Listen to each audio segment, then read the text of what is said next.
A compelling detective story, a cloak and dagger action, and a romantic drama, all these stories were taken from real life. The history of Kazakhstan is inseparable from the world history. Reflections on history, our version.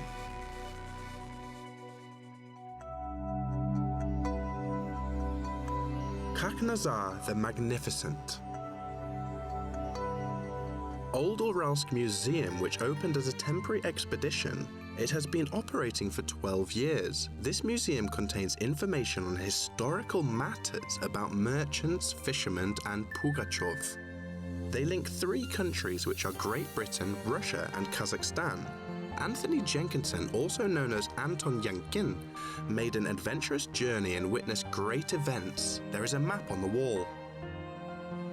Down the Volga, across the Caspian Sea, and then across the Turkmen Desert, first to Khiva and then to Bukhara. This is a unique map, which is a map of memory relating to Elizabeth I, Ivan the Terrible, and Khak-Nazar the Magnificent. When Khak-Nazar became a Khan, he became very powerful. Not only the Nogais and Bashkira were under his command, but he also subdued a lay under the tribute to Kazan, Siberian and Astrakhan kingdoms, Bukhara and Khiva, Tashkent and other cities. It was a difficult historical period which ended in the time of the Khak-Nazar Khan when he united the tribes again. He managed to establish relationships with Ivan the Terrible. Chapter 1. To the Country of Reveries.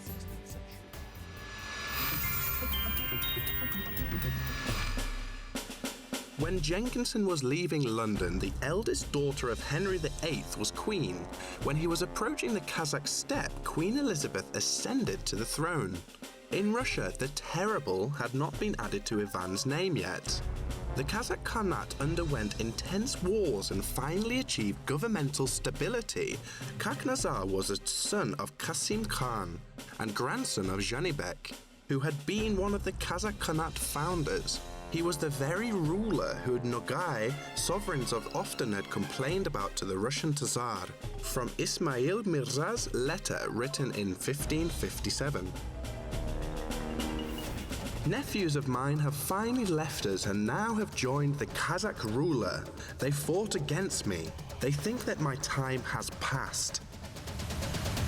At the same time, English diplomat Anthony Jenkinson, who arrived in Moscow, asked Ivan to allow him to travel in the Asian countries. The Russian king decided to let him do so, thinking that he could also find out about the situation there and could help him tell him about the new power of the Nogais complained about.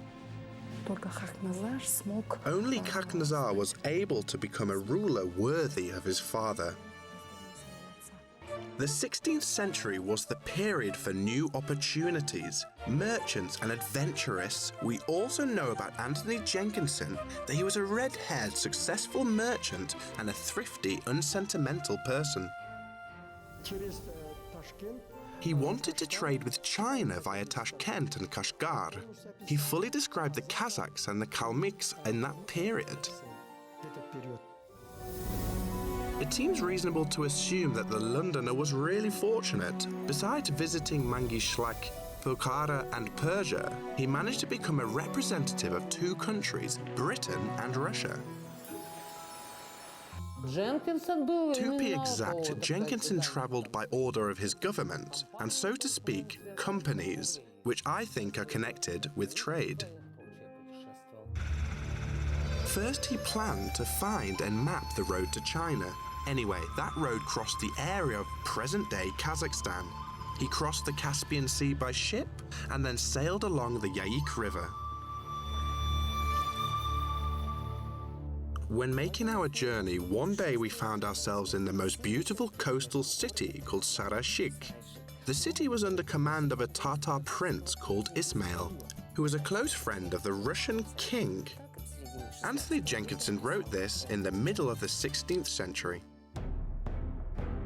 At that time, the city was facing hardships. It was the capital of the Nogai horde, the strength of which declined significantly due to the fierce feuds. He witnessed the crisis in the Nogai horde. It was caused by the plague epidemic. Straw shortage, there was no food for the cattle. At the same time, there was a feud between the princes of the Nogai horde. It is not surprising that the Caspian Sea and the Yaik River attracted a lot of pirates. Near Sarashik, the ship which Jenkinson was on was attacked by more than 30 armed people. The merchant himself was seriously ill and was lying in bed. They tried to board our ship. A Tatar called Azi asked them what they wanted and uttered a prayer. The pirates said that they were noble people who had been exiled from their native land and did not have any money. They wanted to see if there were any Christians who they called Kafirs on the ship. Aziz swore that there weren't any, and the pirates believed him and left.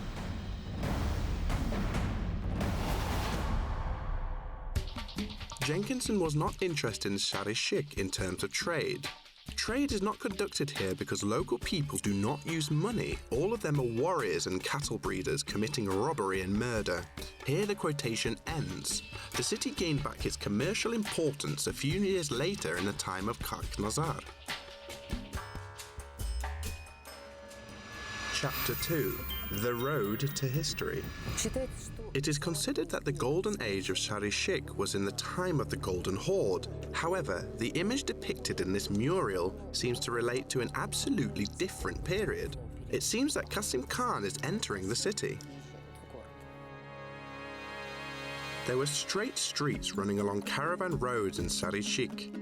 It was the city of his childhood. When Khak-Nazar was a boy, he admired his father, who received important guests in his capital. It was the golden age of the Kazakh Khanate. The seat of Qasim Khan was described. He sat on a throne made of gold.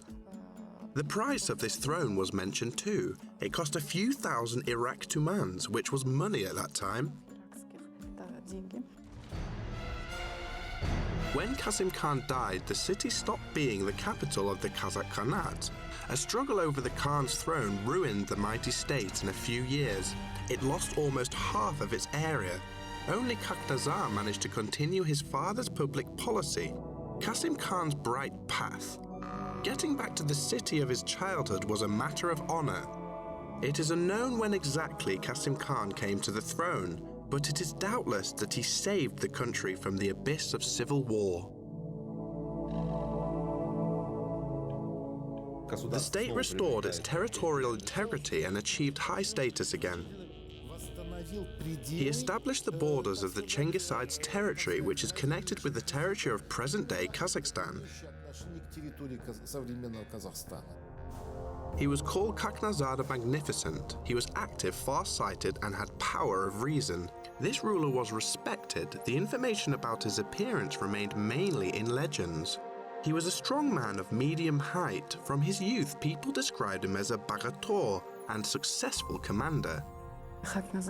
Khak-Nazar managed to reunite the troops of his honored father, Qasim Khan. It is necessary for a ruler of the steppe to have a good nose for various things and be able to foresee what can happen in the future. You can find new enemies or friends who would support you in the fight against the snow leopards, wolves and tigers growling at the lifeless Khanate from all sides. Jenkinson travelled in areas which a few years later would be under control of the new Kazakh ruler. The English adventurer aimed to go to Mangishlag. The ship which he was on was battered by the storm, and he was saved by a miracle again. However, because of the storm, he had to land on the shore where no boats have ever docked. The travellers did not like that place and its rude residents.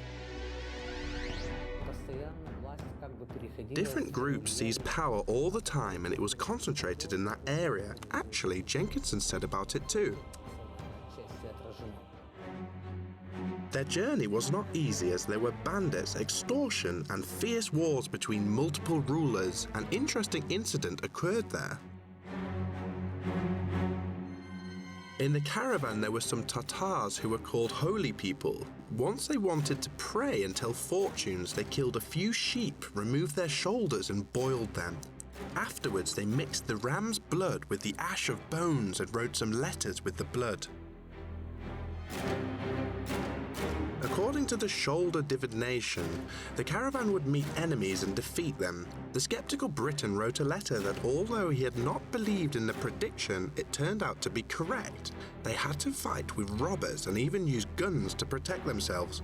But in Bukhara, the caravan had to stop because Khak-Nazar's troops blocked the road leading to China.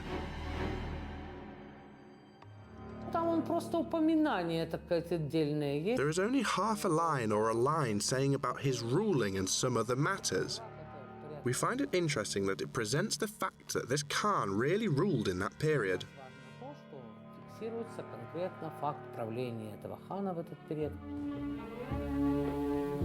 Jenkinson wrote that the people fighting with Tashkent were called the Kazakhs and believed in Islam. They were mighty, lived in steppes, and almost conquered Tashkent. Chapter 3. Jenkinsons Code. It was the most detailed map of Central Asia, the Caspian Sea, and Russia at that time. They were the first Britons in Central Asia at that time and recorded the military achievements of Khak-Nazar.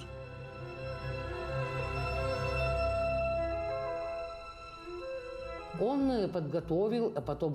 prepared and issued in 1562 a map of routes that he had taken and a map of Asian regions, where we can see the name of the Kazakh nation marked cartographically for the first time.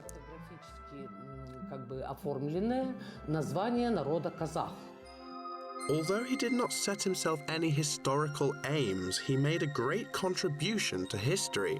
For example, he was the first who mentioned the Embar River, which at that time was deep and flew into the Caspian Sea. According to Jenkinson, that large river was called Yam. He wrote that the river which was on their way was one of the great large rivers with the steppe banks and a wide stream bed. However, there are a lot of inaccuracies on the map. The geopolitical situation was not stable in Central Asia. Geopolitical changes occurred literally in the blinking of an eye. It was his first but not last journey. We know about 4 reports. When Jenkinson arrived in Moscow, he had a lot to tell Ivan the Terrible. However, it is unknown what impressions he paid attention to. At the same time, the number of letters received from the steppe was increasing.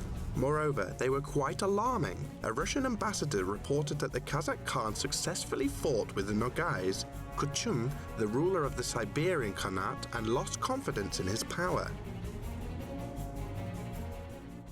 Now I pay tribute to you and send ambassadors while fighting with the Kazakh Khan. When he defeats me and becomes the Siberian ruler, he will not pay tribute to Russia. The Bashkirs also said that Khak-Nazar Khan had given them citizenship. Thus, Ivan had to send ambassadors to the steppe. However, the first Russian diplomatic missions failed. Epilogue: The Failed Mission. This version is semi-legendary. According to it, Ivan the Terrible was going to send ambassadors led by Jenkinson to Khak-Nazar. The king established a strange and trusting relationship with the British merchant. It is natural that he gave the important mission to the sly Briton. However, Anthony was in London and did not answer to the king. The Russian king even wrote to Queen Elizabeth a few times. I have not heard anything about Anton for a year and a half. You should send worthy people as ambassadors to us and send Anton Yankin together with them.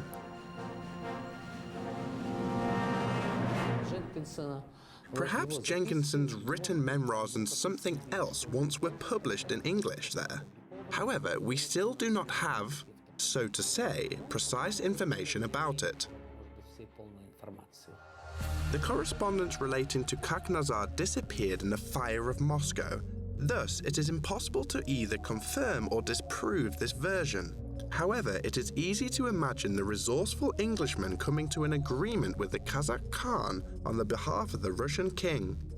When doing it, he kept in mind the interests of Britain and his personal ones too. It is known for certain that in the second half of the 1570s, Ivan the Terrible was at peace with the Kazakh Khan Khak-Nazar. By that time, the Kazakh state has expanded significantly, and it remained mighty and united until the Kazakh Khan's death. This information recorded in documents thanks to British traveller Jenkinsons Code.